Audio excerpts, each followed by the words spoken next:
होने के बाद भी तो उसने ये हिम्मत कर ली कि वो दिल्ली को टारगेट कर रहा है पाकिस्तान। मैं तो खौफ में आ गई।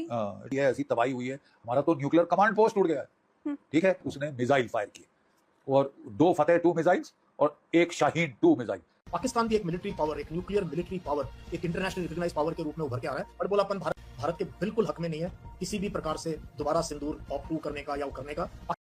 बकवास डरपोक कौम जिसमें लड़ने की क्षमता नहीं और बड़ी बड़ी बातें करते हो, उसके बाद फलसफा और फिलॉसफी झाड़ते हो। 800 साल तुम्हारी ऐसी तैसी हुई है, एक के बाद एक आताताई ने आके तुम्हारी तबाही कर दी, तुम्हारे मंदिर तोड़ दिए, तुम्हारी नालंदा जलाई तो 3 महीने जलती रही, तुम्हारा मैं मुंह तोड़ दूं। हरामजादगी की कमी है इस देश में। और वो सब तो छोड़ो, सोने की चिड़िया सारा सोना उठा के सेंट्रल एशिया पहुंचा दिया। ये हथियार चाहिए। 30 साल से बोफर गन के बाद कोई तोप नहीं आई।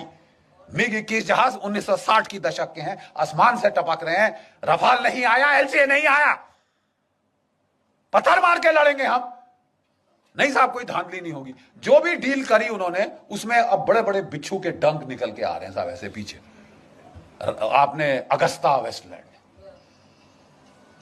बिस्मिल्लाहिर्रहमानिर्रहीम, अस्सलाम वालेकुम। मैं हूं उमैस मुनीर, आप देख रहे हैं हमारा यूट्यूब चैनल। नाजरीन, 1 साल से ज़ायद का अरसा हो चुका है ऑपरेशन बुनियाद मरसूस को, लेकिन आज भी उसकी गूंज सुनाई देती है। जब भी भारत के अंदर कोई ऑपरेशन सिंदूर या फिर ऑपरेशन सिंदूर 2.0 जैसी बोंगी मारता है तो उसको मार्का हक और ऑपरेशन बुनियाद मरसूस की याद दिलाई जाती है। और अब इनके अपने जो साबिक फौजी एहलकार हैं वो इनकी हुकूमत को खबरदार कर रहे हैं कि आइंदा पाकिस्तान के साथ ऐसी गलती हरगिज मत करना, पाकिस्तान तुम्हें तबाह करके रख देगा, जैसे पाकिस्तान ने पिछली दफ़ा तुम्हें सबक सिखाया था। आज की इस वीडियो में कुछ मनाजिर आपको दिखाते हैं, कुछ चीज़ें सुनवाते हैं। और इसी के साथ नाज़रीन किराम, पाकिस्तान के फील्ड मार्शल हाफिज़ सैयद आसिम मुनीर अपने दौरा तेहरान से वापस रवाना हो चुके हैं, वापस पाकिस्तान आ चुके हैं। और इंतहाई मुख्तसर, इंतहाई अहमियत का हामिल ये दौरा, जिसके मुतालिक अब अमरीका और ईरान दोनों ये बात कह रहे हैं कि जो फाइनल मुआहिदा है वो अपनी हतमी मराहिल में पहुंच चुका है। कुछ ही मामलात हैं जिनके ऊपर इस वक्त बातचीत जारी है और इसको नाम दिया जाएगा इस्लामाबाद डिक्लेरेशन का। इसके मुतालिक हमारे पास क्या मालूमात पहुंची है, इसके मुतालिक आपको आगाह करते हैं। और क्या वाकई पाकिस्तान के फील्ड मार्शल हाफिज़ सैयद आसिम मुनीर की जो ईरान की सुप्रीम लीडर हैं मुश्तबा खामनाई, उनके साथ मुलाकात हुई या नहीं हुई, इसके मुतालिक भी कुछ अहम तफसीलात आपके सामने रखेंगे। और इसी के साथ नाज़रीन किराम, दूसरी जानिब पाकिस्तान की बांग्लादेश के साथ बढ़ती हुई कुर्बतें इस हद तक पहुंच चुकी हैं कि अब बांग्लादेश का एक अहम फैसला सामने आया है कि उनके अपने जो सिविल सर्वेंट हैं उनकी ट्रेनिंग भारत से पाकिस्तान मुंतकिल कर दी गई है, जिसके बाद भारत के अंदर इस वक्त सफ़े मातम भी चुकी है। इस खबर की तफसील भी आज की इस वीडियो में आपके सामने रखेंगे और मजीद कुछ अहम खबरें भी आपके सामने आज की इस वीडियो के अंदर पेश की जाएंगी। लेकिन आगे बढ़ने से पहले हमारी आपसे दस्तबस्ता गुजारिश है कि इस चैनल को लाइक करें, सब्सक्राइब करें और बेल आइकन को दबाना हरगिज मत भूलें, ताकि हर नई आने वाली वीडियो आप तक बर वक्त पहुंच सके। नाज़रीन, सबसे पहले हम लोग बात कर लेते हैं, हमारे एक सीनियर तरीन सहाफ़ी हैं हामिद मीर साहब। उन्होंने एक अहम तरीन ट्वीट किया है जिसके अंदर एक दावा किया जा रहा है कि अमेरिका और ईरान के दरमियान मुआहिदा तकरीबन तय पा चुका है। कुछ इलाकाई खिलाड़ी इसे हतमी शक्ल दे रहे हैं। एक आर्जी मुआहिदे का ऐलान मुख्तलिफ फ़रीक़ैन की जानिब से किया जाएगा। हर कोई इसका क्रेडिट लेने की कोशिश करेगा, लेकिन हम सब जानते हैं कि असली कलीदी किरदार किसने अदा किया है। और ये आप लोग भी जानते हैं कि वो पाकिस्तान के अलावा कोई नहीं है। ये बात ट्रंप भी जानते हैं, अमेरिका जानता है, दीगर ममालिक जानते हैं। लेकिन ऐन मुमकिन तौर पे जिन ममालिक का इस वक्त जिक्र किया जा रहा है कि जो इसके की प्लेयर्स हैं, उसके अंदर रशिया हो सकता है, चाइना हो सकता है, तुर्किया हो सकता है, सऊदी अरेबिया हो सकता है, जिन्होंने इस मुज़ाकरात के अंदर पाकिस्तान को असिस्ट किया है। और पाकिस्तान जब ये तमाम तर चीज़ें होस्ट कर रहा था और ये एक आलमी जंग बंद करवाने की कोशिश कर रहा था, तो ये भी पाकिस्तान के साथ में मुआवन रहे हैं। इन्होंने पाकिस्तान के साथ ताउन किया है। तो अब हो सकता है कि एक और जंग बंदी का ऐलान इनकी जानिब से कर दिया जाएगा, एक मुआहिदा हो जाएगा, लेकिन ये मुआहिदा इस्लामाबाद डिक्लेरेशन ही कहलाएगा। नाज़रीन, इसी के साथ हुआ ये है कि हमारे जो शोबा ISPR है उसकी जानिब से एक जो बयान है वो जारी किया गया है, जिसके अंदर बताया गया है कि फील्ड मार्शल का दौरा ईरान हतमी मफाहमत की तरफ हौसला अफजा पेशरफ्त हुई है। ISPR का ऑफिशियल जो बयान है वो जारी हुआ। फील्ड मार्शल सैयद आसिम मुनीर का मुख्तसर मगर इंतहाई अहम सरकारी दौरा ईरान मुकम्मल हो गया है और फील्ड मार्शल आसिम मुनीर ने ईरान की आला क़यादत से अहम मुलाकातें की हैं।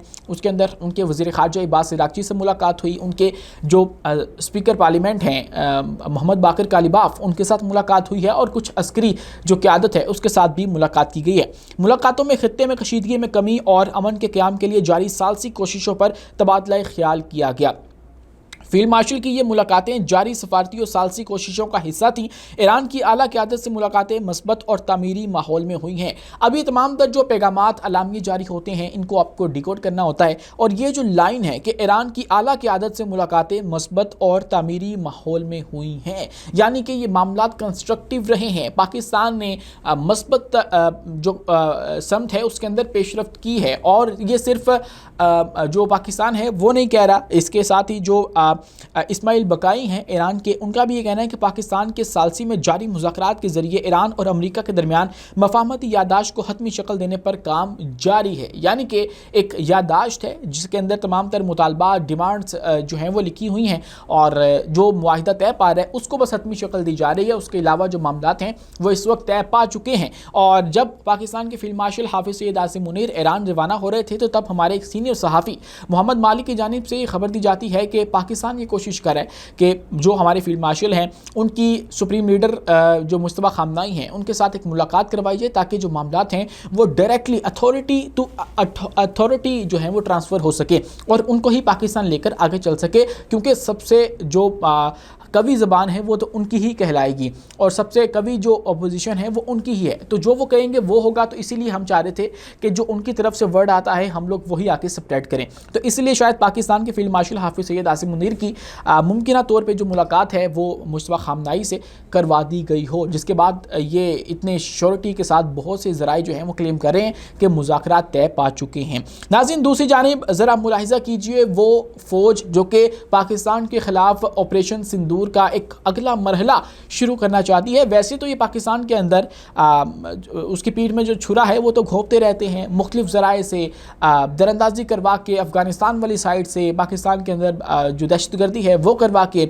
आपने देखा कि जब ऑपरेशन सिंदूर नाकाम हुआ तो उसके थोड़ी ही दिनों के बाद आपको जाफ़र एक्सप्रेस वाला हमला जो है वो होता हुआ नज़र आया। मतलब एक जगह पे अगर इनको नाकामी होती है तो ये दूसरे रास्ते से आते हैं, और दूसरे रास्ते इनके पास कौन से हैं वो हम आपको पिछली वीडियोस में बता चुके हैं। लेकिन मामला ये है, मुद्दा ये है कि अब वो फ़ौज जो कि पाकिस्तान के ख़िलाफ़ एक नई जंग लड़ना चाहती है उसकी हालत ये हो चुकी है कि उनके अपने जो एक्सट्रीमिस्ट फ़ौजी एहलकार हैं जो कि रिटायर्ड हो चुके हैं, अब तज्ज़ियाकार बन चुके हैं, वो क्या कह रहे हैं। मैं बात कर रहा हूँ जनरल बख्शी की, जो कि इस वक्त फट पड़े हैं अपनी ही फ़ौज के ऊपर, अपनी ही हुकूमत के ऊपर कि भाई हमारे पास उसने हथियार ही मौजूद नहीं है। हथियार हैं तो तुम्हारे पायलट्स जो हैं वो ट्रेनिंग हासिल नहीं कर सके उस तरह से कि वो पाकिस्तान का मुकाबला कर सके। लेकिन उससे पहले ज़रा ये क्लिप सुनिए। होने के बाद भी तो उसने ये हिम्मत कर ली कि वो दिल्ली को टारगेट कर रहा है पाकिस्तान। मैं तो खौफ में आ गई। ये ऐसी तबाही हुई है, हमारा तो न्यूक्लियर कमांड पोस्ट टूट गया है। ठीक है, उसने मिसाइल फायर की और 2 फतेह 2 मिसाइल्स और 1 शाहीन 2 मिसाइल। पाकिस्तान की एक मिलिट्री पावर, एक न्यूक्लियर मिलिट्री पावर, एक इंटरनेशनल रिकॉग्नाइज्ड पावर के रूप में उभर के आ रहा है। बट बोला अपन भारत के बिल्कुल हक में नहीं है किसी भी प्रकार से दोबारा सिंदूर ऑपरेट करने का या करने का। बात हो रही है जी ऑपरेशन बुनियानुल मरसूस की, मार्के हक की, जिसके अंदर पाकिस्तान के फतह जो 2 मिसाइल हैं उनका इस्तेमाल किया गया था। अब तो बात फतह 5 तक पहुंच चुकी है। लेकिन एंकर कहती है कि मैं तो डर गई थी, और उसके ऊपर फिर जनरल बख्शी भी इस बात का एतराफ़ करते हैं कि जो पाकिस्तान है उसने यहाँ पर तबाही की है। अब इससे बड़ी जो गवाही है वो आपको क्या ही दी जाए कि इनके अपने जो एक्सट्रीमिस्ट हैं वो भी ये बात तस्लीम कर रहे हैं कि हमें जो है वो मार पड़ी है। और इसी के बाद एक और जो दूसरा इसके अंदर आपने क्लिप सुना है उसके अंदर भी आपने देखा कि जो इनके तज्ज़ियाकार हैं, दिफाई तज्ज़ियाकार हैं, वो अपनी हुकूमत को मशवरा दे रहे हैं कि पाकिस्तान एक एटमी ताकत बन चुका है और आप लोगों को ऑपरेशन सिंदूर जैसी गलती दोबारा नहीं दोहरानी चाहिए, वरना इसके जो नताइज हैं वो इस पूरे खित्ते के ऊपर होंगे और पिछली दफ़ा से ज़्यादा संगीन हो सकते हैं। नाज़रीन, जहाँ पर एक तरफ ये सूरत हाल बनी हुई है तो वहीं पर ज़रा मुलाहिज़ा कीजिए कि जो भारतीय रिटायर्ड जनरल हैं जनरल बख्शी, वो एक और जगह अपनी जो अफवाज है उनकी पोल खोल रहे हैं कि उनके पास किस तरह से दिफा है। वीडियो पुरानी है लेकिन आप इसका ज़रा लुत्फ लीजिए। बकवास डरपोक कौम जिसमें लड़ने की क्षमता नहीं और बड़ी बड़ी बातें करते हो, उसके बाद फलसफा और फिलॉसफी झाड़ते हो। 800 साल तुम्हारी ऐसी तैसी हुई है, एक के बाद एक आता ताई ने आके तुम्हारी तबाही कर दी, तुम्हारे मंदिर तोड़ दिए, तुम्हारी नालंदा जलाई तो 3 महीने जलती रही, तुम्हारा मैं मुंह तोड़ दूं। हरामजादगी की कमी है इस देश में। और वो सब तो छोड़ो, सोने की चिड़िया सारा सोना उठा के सेंट्रल एशिया पहुंचा दिया। ये हथियार चाहिए। 30 साल से बोफर गन के बाद कोई तोप नहीं आई। मिग 21 जहाज 1960 की दशक के हैं, आसमान से टपक रहे हैं। रफाल नहीं आया, एलसीए नहीं आया, पत्थर मार के लड़ेंगे हम। नहीं साहब, कोई धांधली नहीं होगी। जो भी डील करी उन्होंने, उसमें अब बड़े बड़े बिच्छू के डंक निकल के आ रहे हैं साहब ऐसे पीछे। आपने अगस्ता वेस्टलैंड, जी तो नाज़रीन, आपने इनकी बेचैनी सुनी है, इनकी महरूमियाँ सुनी हैं, और इसी के साथ एक इनकी महरूमी ये भी है कि अब बांग्लादेश इनके हाथ से निकल चुका है। बांग्लादेश पाकिस्तान के साथ खड़ा हो चुका है। अब खबर ये सामने आ रही है कि बांग्लादेश का एक अहम फैसला है, सिविल सर्वेंट जो कि पहले भारत के अंदर ट्रेनिंग लिया करते थे, अब वो पाकिस्तान मुंतकिल कर दिए गए हैं। और रोज़नामा जंग के मुताबिक बांग्लादेश ने अपनी सिविल सर्विस के आला अफसरान की तरबियत का प्रोग्राम भारत से पाकिस्तान मुंतकिल करते हुए एक अहम सफारती तब्दीली का इशारा दिया है, जिसके तहत पहली बार 12 सीनियर ब्यूरोक्रेट्स लाहौर की सिविल सर्विसेज अकेडमी में तरबियत हासिल कर रहे हैं। रिपोर्ट के मुताबिक ये फैसला 2024 में शेख हसीना हुकूमत के खात्मे के बाद बांग्लादेश की खारजा पॉलिसी में वसी तर तब्दीली का एक हिस्सा है, जिसके तहत ढाका भारत पर इन्हिसार कम करते हुए इस्लामाबाद के साथ ताल्लुकात बेहतर बना रहा है। और ये सिर्फ ब्यूरोक्रेट्स की बात नहीं है, ये जो ताउन है वो बहुत वसी हो चुका है, यहाँ तक कि हम लोग उनको अपने जो फाइटर जेट्स हैं वो दे रहे हैं और उनको बाकायदा ट्रेनिंग दे रहे हैं, क्योंकि अगर भारत कोई भी शरारत करता है तो बांग्लादेश इस खित्ते के अंदर पाकिस्तान का एक स्ट्रेटजिक एज हो सकता है। वैसे भी वो पाकिस्तान का हिस्सा है और भारतीय साजिशों या कुछ अपनी गलतियों की वजह से वो आज हमारे साथ मौजूद नहीं है, लेकिन इन केस हमें ज़रूरत पड़ती है तो बांग्लादेश को हम लोग इस्तेमाल करके भारत के ख़िलाफ़ एक नया जो फ्रंट है वो खोल सकते हैं, और यहाँ पर जो सूरत हाल है वो पाकिस्तान के हक़ में आती हुई नजर आएगी। और इसी बात की तकलीफ़ जो है वो भारतीय हलकों के अंदर इस वक्त पाई जा रही है। आज के लिए इतना ही। अपने मेज़बान उमैस मुनीर को दीजिए इजाज़त। मिलते हैं अगली वीडियो में किसी नई मालूमात के साथ। शुक्रिया, अल्लाह हाफिज़।